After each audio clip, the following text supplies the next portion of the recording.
महराज मलिक, जी हां, महराज मलिक को लेकर बहुत बड़ी खबर हम आपसे शेयर करने वाले हैं। महराज मलिक के मुस्तकबिल को लेकर बहुत बड़ी खबर आ रही है, क्योंकि महराज मलिक इन दिनों जेल की सोबतें काट रहे हैं, कैद में है महराज मलिक। महराज मलिक पर पीएसए लगा हुआ है, पब्लिक सेफ्टी एक्ट उनके ऊपर लगा हुआ है। लेकिन इस बीच हम आपको बता दें कि अदालत से बहुत बड़ी खबर आ रही है। महराज मलिक पर फाइनल जो हियरिंग है, जो सुनवाई होने वाली है, वो 18 दिसंबर को होने वाली है। 18 दिसंबर को इस बात पर मोहर लग जाएगी कि महराज मलिक का मुस्तकबिल क्या कुछ होने वाला है। महराज मलिक को राहत मिलने जा रही है या महराज मलिक की और ज्यादा परेशानियां बढ़ जाएंगी, क्योंकि यह पूरा मामला जिस तरह से महराज मलिक जेल में है, महराज मलिक पर पीएसए लगाया गया है और इसके बाद अब सबकी निगाहें इसी पर टिकी हुई हैं कि महराज मलिक के साथ आखिर क्या कुछ होने जा रहा है। क्या महराज मलिक कसूरवार ठहराए जाएंगे, उन पर और सजा होगी, या फिर उन्हें अदालत से और उन्हें इन सोबतों से और जेल से एक तरह से जो इल्जामात उनके ऊपर लगाए गए हैं, इससे आने वाले दिनों में राहत मिलेगी। क्योंकि जम्मू कश्मीर की तारीख में पहले ऐसे मुंतखब एमएलए या पहले ऐसे मुंतखब रुकन है जिन पर पीएसए यानी पब्लिक सेफ्टी एक्ट लगाया गया है।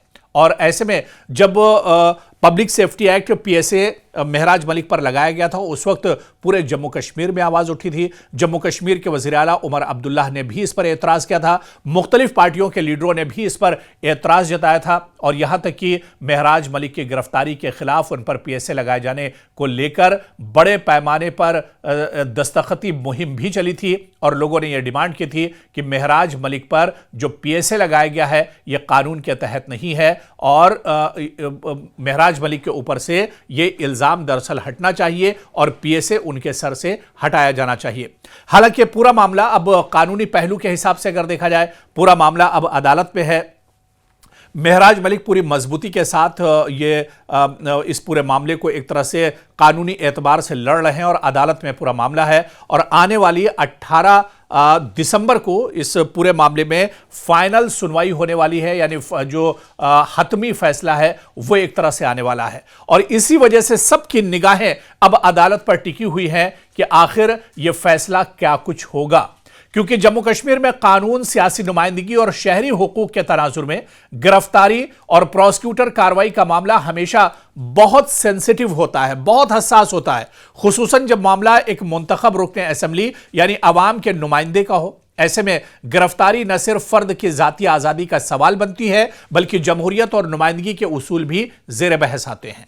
आम आदमी पार्टी के वाहिद जम्मू कश्मीर में रुकन असेंबली महराज मलिक को पहली बार पब्लिक सेफ्टी एक्ट के तहत गिरफ्तार किया गया और उनकी अर्जी अदालत में जेर समात है। और यह मुकदमा सिर्फ उनका नहीं बल्कि रियासत के आईनी और सियासी तवाजुन के लिए भी बहुत अहम है। इसीलिए हम देखते हैं कि इस केस की असल नोयत क्या है, मौकफ किसका क्या है और आगे इसमें आखिर क्या कुछ मुमकिन है। जिस तरह से हमने आपको बताया कि आम आदमी पार्टी के वाहिद रुकन असेंबली हैं महराज मलिक, जम्मू कश्मीर यूनिट के सदर भी हैं और डोडा से मुंतखब रुकन असेंबली हैं आम आदमी पार्टी के। साल 2025 8 सितंबर को पीएसए के तहत उन्हें गिरफ्तार किया गया और यह वाकया इस इल्जाम के तहत हुआ कि उन्होंने अवामी नज्म व नस्क और अमन अमान को मुतासिर करने वाली सरगर्मियों में मुलव्विस होने के शुबा में ये एक्ट लगा था। और यह पहला मौका है जब जम्मू कश्मीर में एक एमएलए को पीएसए के तहत गिरफ्तार किया गया है। इंतजामिया ने बताया कि उनके खिलाफ मुकदमा और एफआईआर्स और रोजाना की डायरी यानी डेली डायरी रिपोर्ट्स दर्ज थी और इन पर पब्लिक ऑर्डर को मुतासिर करने के इल्जामात थे। इनकी गिरफ्तारी के बाद डोडा जिला और मुतालिका इलाकों में एहतजाज और गम गुस्सों का सिलसिला शुरू हुआ। पुलिस ने मुजाहिरीन को मुंतशिर करने के लिए लाठीचार्ज और आंसू गैस का इस्तेमाल किया और इंटरनेट सर्विस भी मुअत्तल कर दी गई। यह तमाम नजारा उस वक्त हुआ था जब उस वक्त महराज मलिक को दरअसल गिरफ्तार किया गया था और उनके ऊपर पीएसए लगाया गया था। लेकिन अब क्योंकि कई महीनों से महराज मलिक जेल के अंदर है, जेल की सोबतें और जो सजा है वो काट रहे हैं, ऐसे में 18 तारीख को 18 दिसंबर को जब महराज मलिक पर फाइनल सुनवाई होगी तो आखिर क्या कुछ हो सकता है यह देखना बहुत अहम होगा, क्योंकि मलिक की पीएसए गिरफ्तारी और इनके इतलाक ने जम्मू कश्मीर में सियासी हंगामा खड़ा कर दिया। मुखालिफ जमातों ने इसे जमहूरियत और अवामी नुमाइंदगी पर एक तरह से हमला करार दिया। महराज मलिक पूरी मजबूती के साथ इस पूरे मामले को एक तरह से कानूनी एतबार से लड़ रहे हैं और अदालत में पूरा मामला है और आने वाली 18 दिसंबर को इस पूरे मामले में फाइनल सुनवाई होने वाली है, यानी जो हतमी फैसला है वो एक तरह से आने वाला है। और इसी वजह से सबकी निगाहें अब अदालत पर टिकी हुई हैं कि आखिर यह फैसला क्या कुछ होगा, क्योंकि जम्मू कश्मीर में कानून, सियासी नुमाइंदगी और शहरी हुकूक के तनाजुर में गिरफ्तारी और प्रोसिक्यूटर कार्रवाई का मामला हमेशा बहुत सेंसिटिव होता है, बहुत हसास होता है, खुसूसन जब मामला एक मुंतखब रुकने असेंबली यानी अवाम के नुमाइंदे का हो। ऐसे में गिरफ्तारी न सिर्फ फर्द की जाती आजादी का सवाल बनती है बल्कि जमहूरियत और नुमाइंदगी के उसूल भी जेर बहस आते हैं।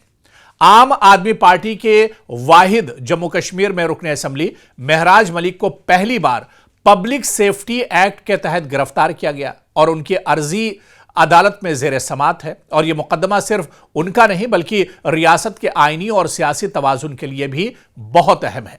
इसीलिए हम देखते हैं कि इस केस की असल नोयत क्या है, मौकफ किसका क्या है और आगे इसमें आखिर क्या कुछ मुमकिन है। जिस तरह से हमने आपको बताया कि आम आदमी पार्टी के वाहिद रुकने असेंबली हैं महराज मलिक, जम्मू कश्मीर यूनिट के सदर भी हैं और डोडा से मुंतखब रुकने असेंबली हैं आम आदमी पार्टी के। साल 2025 8 सितंबर को पीएसए के तहत उन्हें गिरफ्तार किया गया और यह वाकया इस इल्जाम के तहत हुआ कि उन्होंने अवामी नज्म व नस्क और अमन व अमान को मुतासिर करने वाली सरगर्मियों में मुलव्विस होने के शुबा में ये एक्ट लगा था। और यह पहला मौका है जब जम्मू कश्मीर में एक एमएलए को पीएसए के तहत गिरफ्तार किया गया है। इंतजामिया ने बताया कि उनके खिलाफ मुकदमा और एफआईआर्स और रोजाना की डायरी यानी डेली डायरी रिपोर्ट्स दर्ज थी और इन पर पब्लिक ऑर्डर को मुतासिर करने के इल्जाम थे। इनकी गिरफ्तारी के बाद डोडा जिला और मुतालिका इलाकों में एहतजाज और गम गुस्सों का सिलसिला शुरू हुआ। पुलिस ने मुजाहिरीन को मुंतशिर करने के लिए लाठीचार्ज और आंसू गैस का इस्तेमाल किया और इंटरनेट सर्विस भी मुअत्तल कर दी गई। यह तमाम नजारा उस वक्त हुआ था जब उस वक्त महराज मलिक को दरअसल गिरफ्तार किया गया था और उनके ऊपर पीएसए लगाया गया था। और जिस तरह से हमने बताया कि डोडा और चिनाब के इलाकों में बड़े पैमाने पर लोगों ने इस गिरफ्तारी के खिलाफ एहतजाज भी किया था। अब सवाल यह उठता है कि अदालत का रुख क्या होगा, क्योंकि 18 दिसंबर 2025 को अदालत फाइनल दलाइल सुनेगी और इस दिन यह वाज़ेह हो सकता है कि आया महराज मलिक की गिरफ्तारी जायज थी या इसे रिहाई मिलेगी। अगर अदालत पीएसए को गैर आईनी करार देती है तो न सिर्फ महराज मलिक को आजादी मिल सकती है, रिहाई मिल सकती है, बल्कि मुस्तकबिल में पीएसए जैसी गिरफ्तारियों के तशहीर और इसके इस्तेमाल पर भी आने वाले दिनों में सवाल उठ सकते हैं। दूसरी जानिब अगर अदालत गिरफ्तारी को बरकरार रखती है तो यह एक मिसाल बन सकती है जिससे आइंदा के लिए सख्त इंतजामी इक़दामात को तक़वियत मिलेगी, खासतौर पर सियासी कारकुनान और असेंबली अराकीन के खिलाफ। नतीजतन जम्मू कश्मीर का आईनी तवाजुन, सियासी माहौल और अवामी एतमाद सब एक तरह से मुतासिर हो सकते हैं। हालांकि महराज मलिक का केस सिर्फ एक फर्द का केस नहीं बल्कि जम्मू कश्मीर की सियासी और जमहूरी इक़दार का इम्तिहान भी है। जैसा पीएसए जैसा सख्त कानून अगर बगैर मुनासिब तशरीह और शफाफियत के इस्तेमाल हुआ तो आईनी हुकूक, अवामी नुमाइंदगी और जमहूरी आज़ादियों को खतरा लाहक हो सकता है। अदालत का फैसला चाहे किसी तरफ जाए और बल्कि मलिक कि सिर्फ जाती तकदीर का तयन करेगा बल्कि रियासत के आईनी ढांचे पर भी इसका असर होगा। इसी वजह से सबकी निगाहें कहीं ना कहीं इस फैसले पर एक तरह से टिकी होंगी कि 18 दिसंबर को जब फाइनल दलाइल सुने जाएंगे उस वक्त इस मामले में नतीजा क्या कुछ निकलता है, फैसला किसके हक में जाता है, क्योंकि यह जम्मू कश्मीर के लिए सिर्फ महराज मलिक के लिए नहीं बल्कि जम्मू कश्मीर की सियासत के लिए भी बहुत बड़ा दिन होगा।